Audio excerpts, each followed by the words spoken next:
Olá, seja bem-vindo ao nosso último vídeo da série Música e o Contexto Profético. O maior problema do tempo do fim chama-se o engano, e é sobre isso que vamos falar agora neste último vídeo. Neste vídeo eu gostaria de chamar a atenção especial dos líderes da igreja, tanto ministros quanto leigos. Algumas coisas aqui que precisamos considerar seriamente, e você como líder precisa saber essas coisas para saber como direcionar, como conduzir as pessoas sob a sua liderança.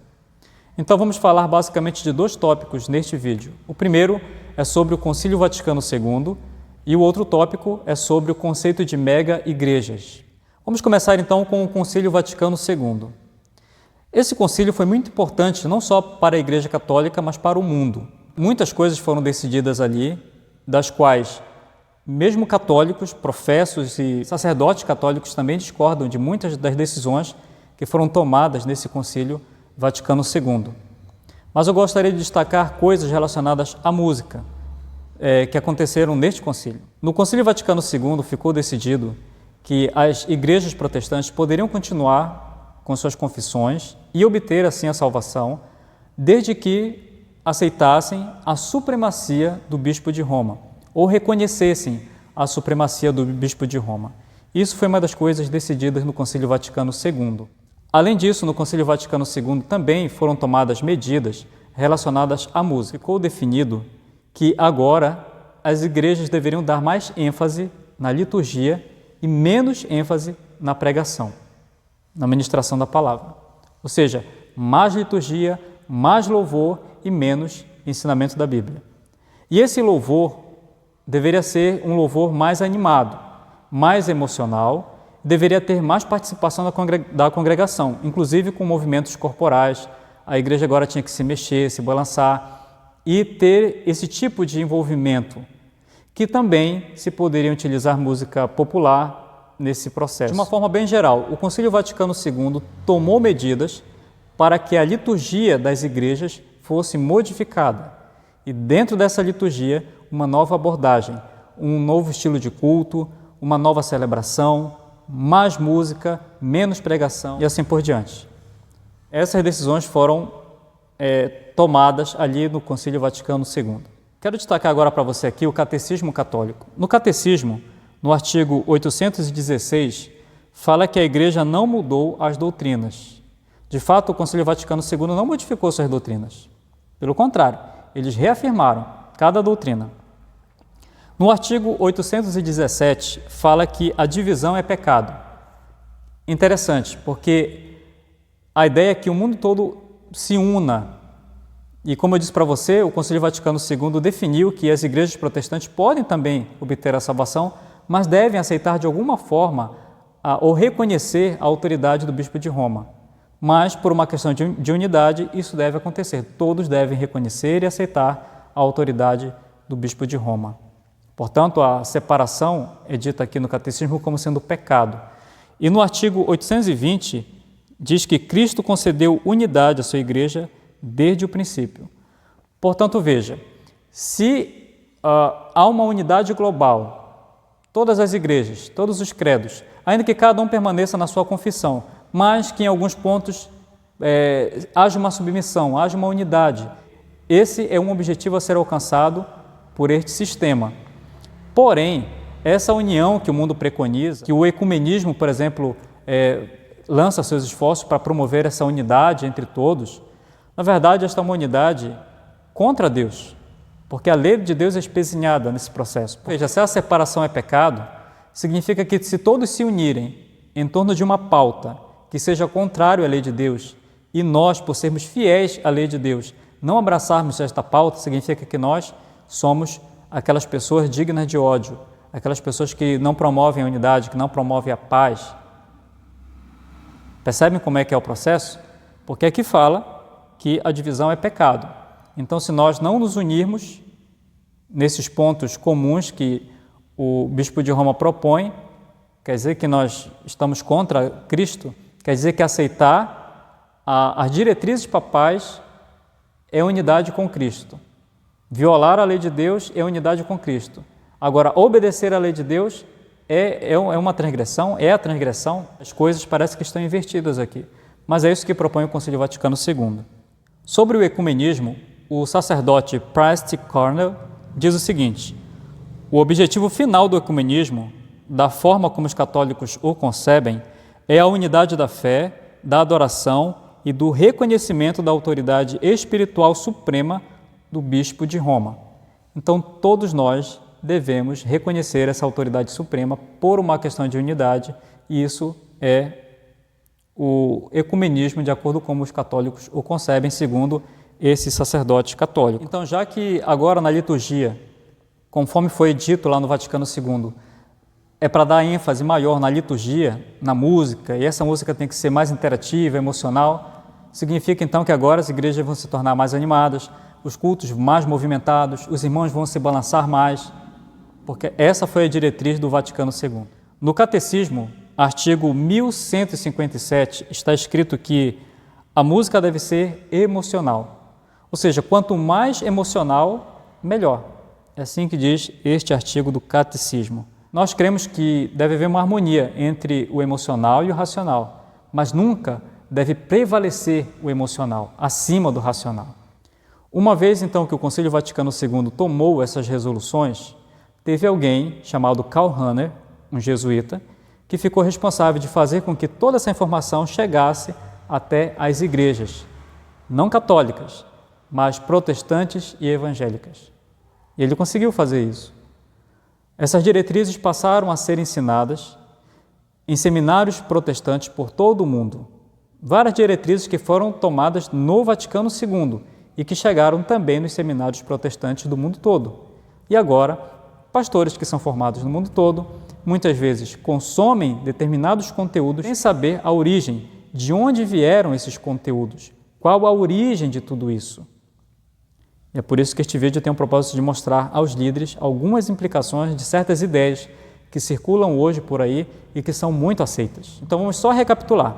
O Concílio Vaticano tomou medidas relacionadas à liturgia, à música, que o culto deveria ser modificado, que as celebrações deveriam ser modificadas, deveria ter mais música, essa música tinha que ter ênfase emocional, que as pessoas tinham que se balançar, se mexer, participar mais do louvor dessa forma corpórea, física, e que deveria haver menos ênfase no ensinamento, na doutrina, na palavra, na pregação.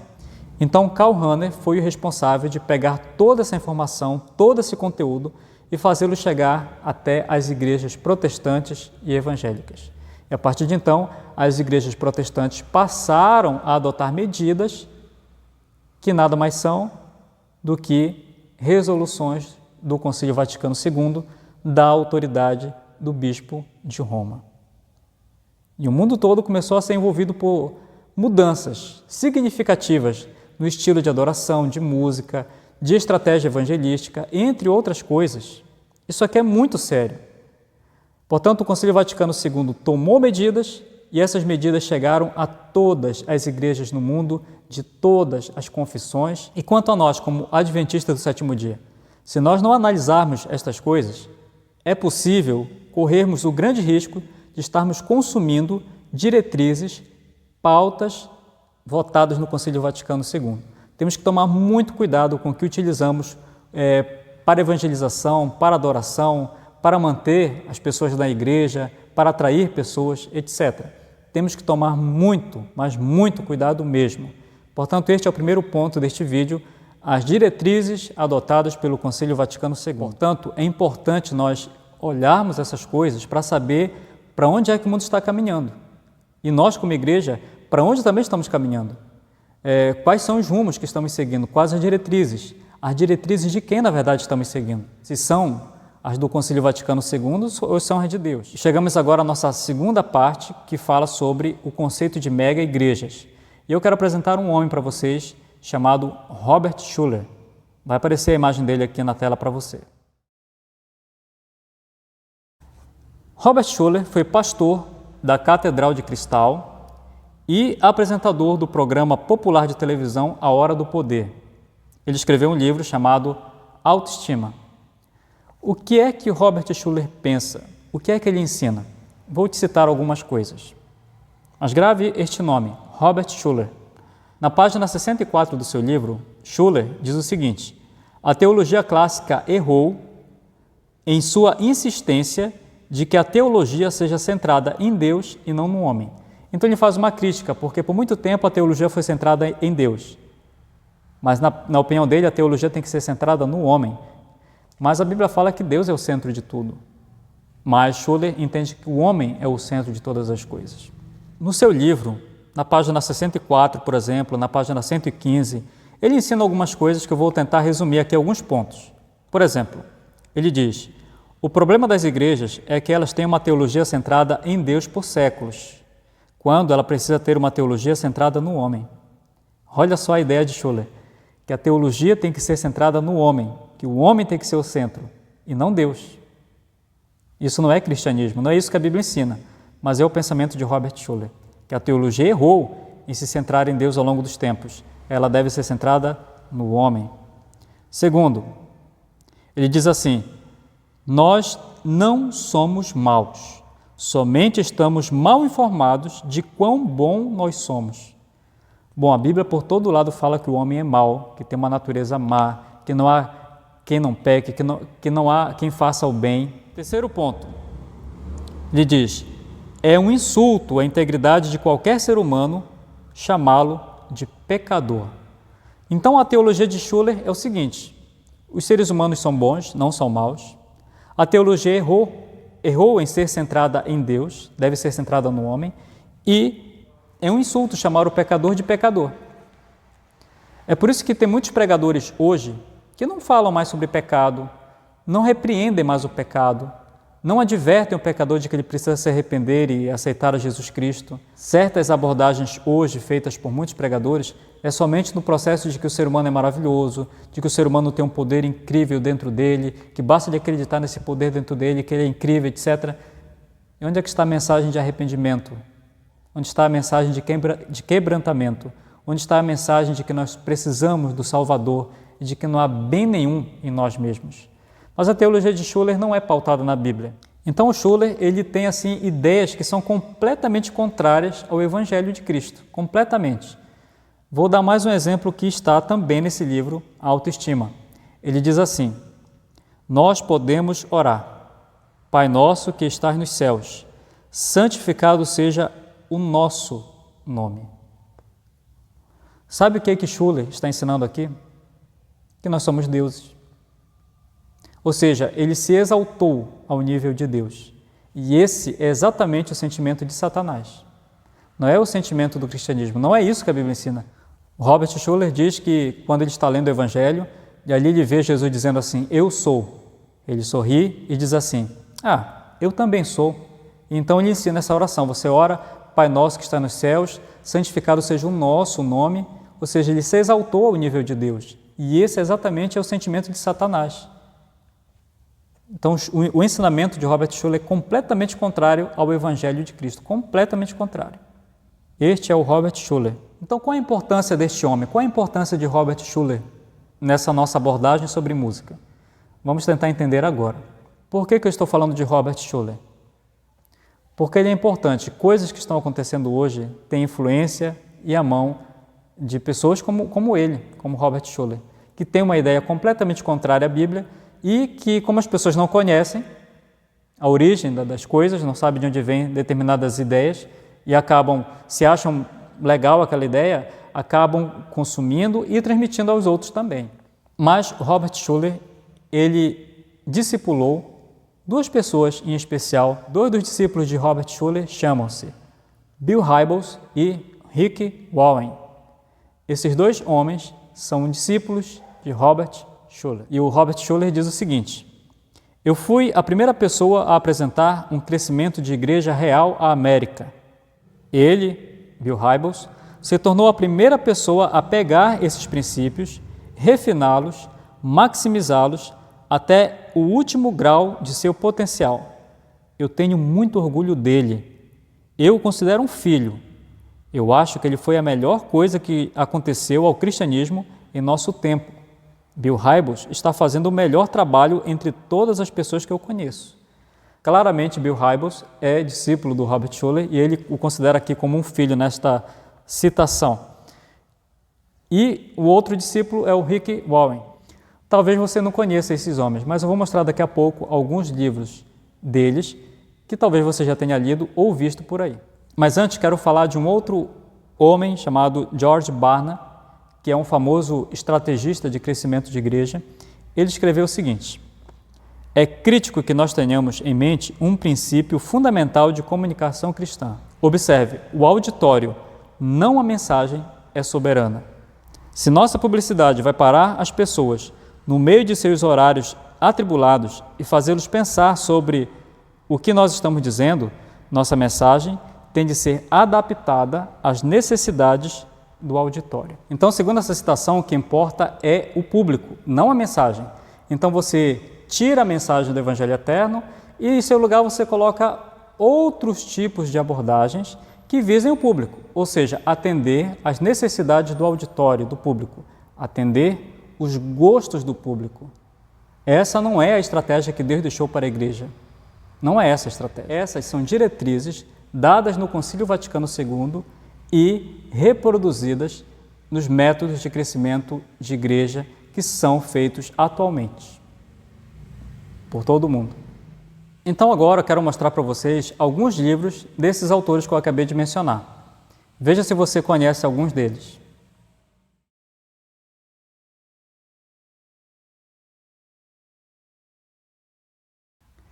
Rick Warren, no seu livro Igreja com Propósito, ele fala sobre o princípio do pragmatismo. Eu vou ler aqui algumas coisas. Você pode ler o livro e checar por você mesmo essa informação. E ali então ele ensina que os pastores precisam reconhecer o movimento do Espírito de Deus e aí, com esse movimento, ele então encoraja jovens pastores a deixarem para trás a velha música de igreja e usar o jazz, o rock ou qualquer coisa que consiga se conectar com as pessoas.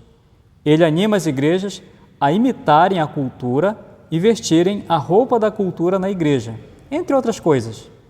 Então veja, abandonar os estilos de música, as coisas velhas de igreja e vamos adotar novas coisas, nova música. E qual tipo de música? Não importa, qualquer música desde que se conecte com as pessoas. Essa é a ideia nesse livro Igreja com Propósito. E a ênfase nessa abordagem evangelística é a seguinte, é atender às necessidades das pessoas, inclusive as necessidades de entretenimento. Mas veja, isso é cristianismo ou é o trabalho de um clube social? Porque a Bíblia diz, em Mateus 6, versículo 33, buscai, pois, em primeiro lugar o seu reino e a sua justiça, e todas as demais coisas vos serão acrescentadas. O reino de céu é a prioridade, Deus em primeiro lugar, e não as necessidades. Mas na abordagem desse material aqui, de Igreja com Propósito, é você atender as necessidades. E a mensagem?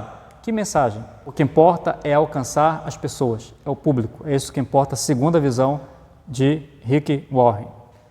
E tem uma citação do autor deste livro que eu vou ler aqui para você, diz o seguinte: o estilo de música que você escolher para usar no seu culto será muito importante e controverso.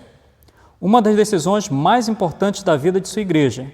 Você precisa escolher a música de acordo com o tipo de pessoas que você quer que venham à sua igreja. A música que você usa coloca a sua igreja na comunidade. Ela vai determinar o tipo de pessoas que você vai atrair, o tipo de pessoas que você vai manter na igreja e o tipo de pessoas que você vai deixar sair da igreja. Se você me disser o tipo de música que você está usando na igreja, eu posso descrever para você o tipo de pessoas que você está atraindo sem mesmo visitar a sua igreja. Eu também posso lhe dizer o tipo de pessoas que você nunca vai atrair. Mas aí, é errado pensar de forma pragmática? Não é errado.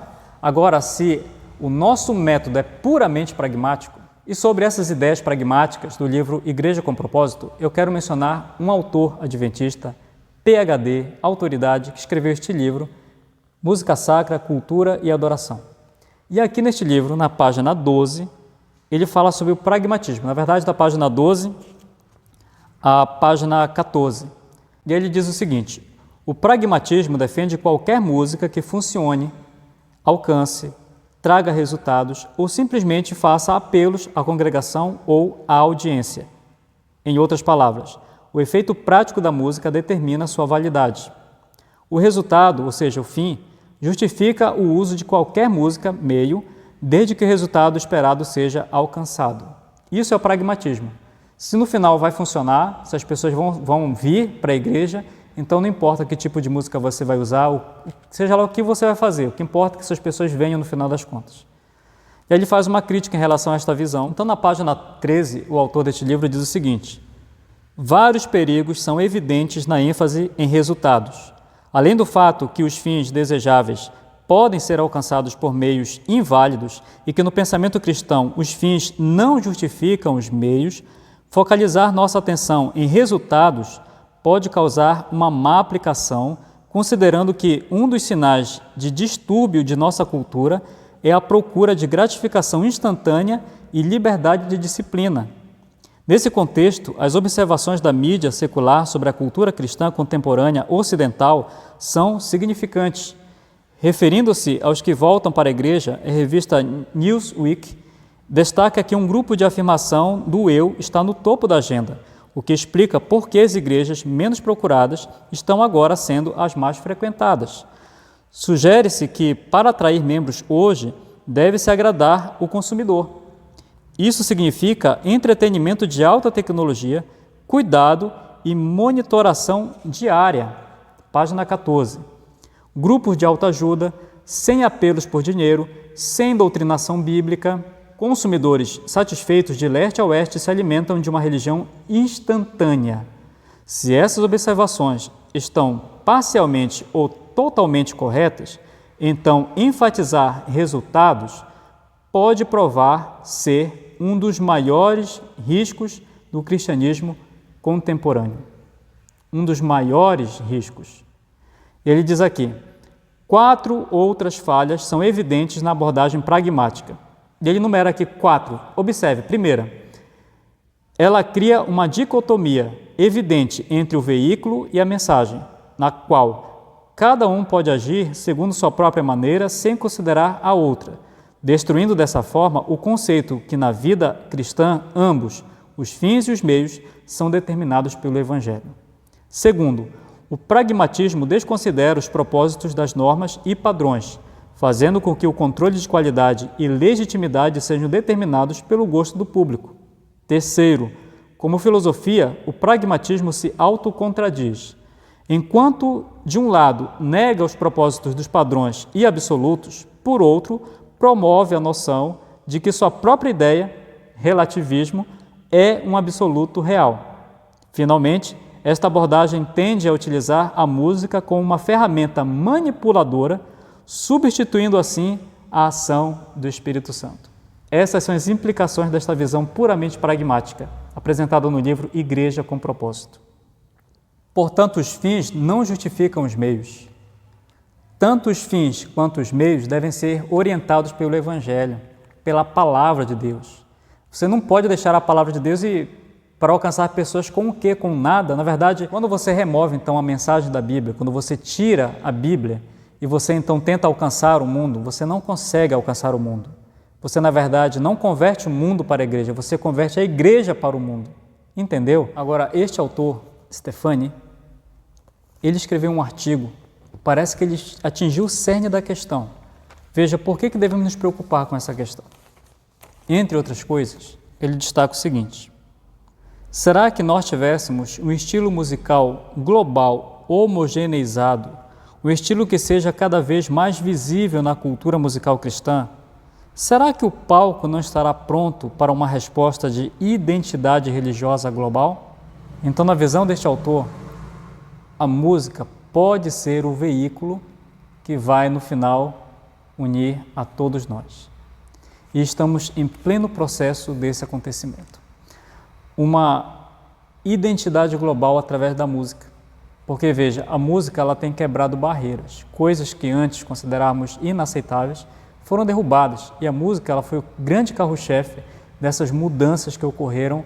Ou seja, será que a música é que vai quebrar as barreiras da separação e vai conseguir nos levar numa mesma direção de unidade contra Deus? Ou seja, nós corremos um grande risco de entrarmos nesse processo onde barreiras estão sendo derrubadas, onde uma identificação com os outros está acontecendo. Portanto, esses homens que têm filosofias antibíblicas, que usam métodos completamente contrários à Bíblia, eles não podem ser o padrão e o modelo para a Igreja de Deus. Nós temos que seguir aquilo que Deus orientou, aquilo que Deus revelou, e não esses homens. Portanto, certas ideias podem parecer atrativas, podem parecer boas, mas nós temos que pensar nas implicações dessas ideias, porque na prática o resultado não é aquilo que Deus espera para a igreja, é o inverso. Nós temos que tomar muito cuidado com essas abordagens, até mesmo para não promovermos tipos de coisas que, na verdade, nada mais são do que uma volta a Roma. Portanto, temos que analisar essas coisas para saber para onde as coisas estão caminhando. O que nos aguarda? O que está acontecendo ao nosso redor? Não podemos ser alienados, temos que estar atentos e fundamentados, acima de tudo, na palavra de Deus. Que Deus abençoe o seu povo, que Deus abençoe a sua igreja. Tempos difíceis ainda virão pela frente, muito mais do que estamos enfrentando agora. Mas a promessa de Deus é que Ele vai manter a igreja firme até o fim.